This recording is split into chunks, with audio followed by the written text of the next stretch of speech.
Alam niyang nasasaktan ka, pero hinahayaan ka lang niya. Masakit, no?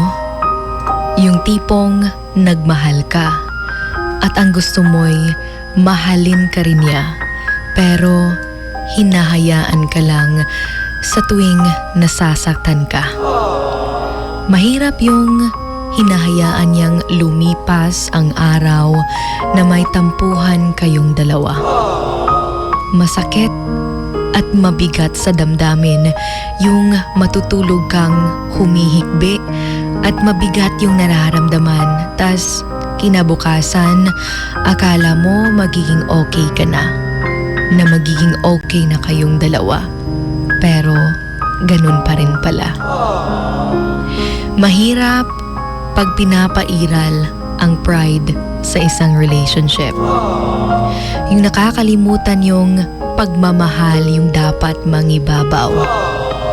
Yung dapat ay i-treasure nyo yung moments nyo together, dahil lahat ng bagay ay may hangganan na hindi na natin maibabalik pa ang mga panahong nagdaan.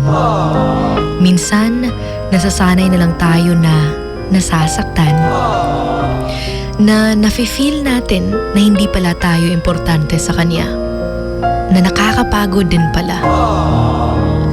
Pero never mo siyang sinukuan dahil mahal na mahal mo siya.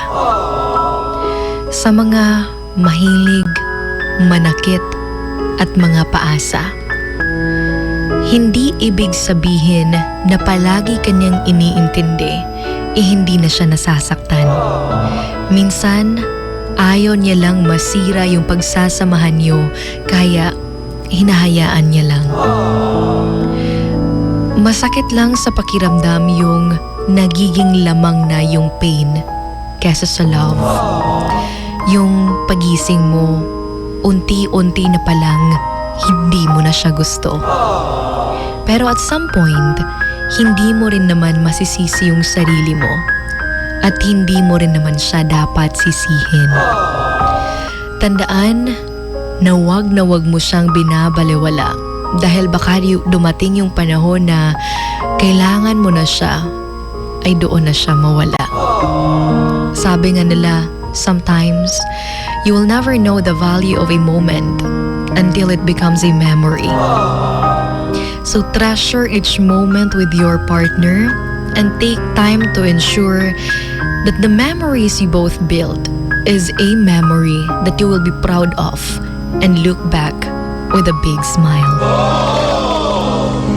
This is Sugar Dolly, your Hugot Babe, and you're on Wild FM 103.1. This is Emotions Going Wild. Emotions Going Wild. Wild FM. Emotions Going Wild. Wild FM.